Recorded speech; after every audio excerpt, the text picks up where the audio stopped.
ರಾಘವೇಂದ್ರ ಸ್ವಾಮಿಗಳು, ರಘೋತ್ತಮರು, ಸತ್ಯಬೋಧರು, ಮಹಾಜ್ಞಾನಿಗಳು, ವ್ಯಾಸರಾಜರು, ಜಯತೀರ್ಥರಂತವರಿಗೆ ಈ ಮಾತು ಸೂಟಬಲ್, ನಮಗಲ್ಲ. ಏನ್ ಗೊತ್ತಾ, ಅವನಿಗೆ ಮಾಂಸ ತಂದಿಟ್ರು ರಾಯರ ಮುಂದೆ. ರಾಯರು ಮೈಲ್ಗೆ ಬಂದ್ಬಿಡ್ತು, ಸ್ನಾನ ಅಂಗ್ಲೇ ಇಲ್ಲ. ಅವ್ರು ಇಡಪ್ಪ, ಅದೇನು ಇಡ್ತೀಯ ಇಡು ಅಂದ್ರು. ನೀರ್ ಹಾಕೊಂಡು ಪ್ರಶ್ನೆ ಮಾಡಿ ನೈವೇದ್ಯಕ್ಕಿಡು ಅಂದ್ರು. ಸರ್ವ ಪಕ್ಷೋಪಿ ಯುಕ್ತಾತ್ಮ, ಎಲ್ಲ ತಿಂದ್ರು ಅವ್ರು ಪವಿತ್ರಾತ್ಮರು. ಪೂಜ್ಯಾಯ ರಾಘವೇಂದ್ರ, ಇವತ್ತಿಗೂ ರಾಯರು ಪೂಜ್ಯರು. ಅಲ್ಲರಿ ಹಾಗೆಲ್ಲ ಮಾಡಿದ್ರು ಪರವಾಗಿಲ್ಲ, ಪೂಜ್ಯರು.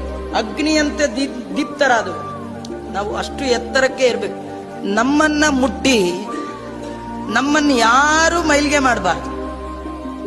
ನಮ್ಮನ್ನು ಯಾರು ಮುಟ್ತಾರೆ ಅವ್ರು ಮಡಿ ಆಗ್ಬೇಕು, ಆ ಎತ್ತರಕ್ಕೆ ಇರ್ಬೇಕು. ನಮ್ದು ಹಂಗಿಲ್ಲ. ನಾವು ಮಡಿ ಉಟ್ಕೊಂಡಿರ್ತೀವಿ, ಯಾರು ಮುಟ್ಬಿಟ್ರೆ ನಾವು ಮೈಲಿಗೆ ಆಗ್ತೀವಿ ಅಲ್ವಾ. ರಾಘವೇಂದ್ರ ಸ್ವಾಮಿಗಳು ಎಂಥವ್ರು, ಜಯತೀರ್ಥರು ಎಂಥವ್ರು, ಜ್ಞಾನಿಗಳು ಎಂಥವ್ರು ಅಂದ್ರೆ ಅವರನ್ನ ಮುಟ್ಟಿದ್ರೆ ಅವ್ರ ಮೈಲಿಗೆ ಆಗಲ್ಲ, ಮುಟ್ಟಿದವ್ರು ಮಡಿ ಆಗ್ತಾರೆ. ಯುಕ್ತಾತ್ಮ, ಇದು ಅಗ್ನಿಯಿಂದ ನಾನು ಕಲಿತೆ. ಹೀಗಾಗಿ ನಂಗೆ ಮಡಿ ಮೈಲಿಗೆ ಅಂತ ಏನಿಲ್ಲೇ ಇಲ್ಲ. ನಾನು ಮಡಿ ಆದ್ರೆ ಎಲ್ಲವೂ ಮಡಿ, ನಾನು ಮೈಲಿಗೆ ಆದ್ರೆ ಎಲ್ಲವೂ ಮೈಲಿಗೆ. ಇದು ನೋಡಿದ್ರು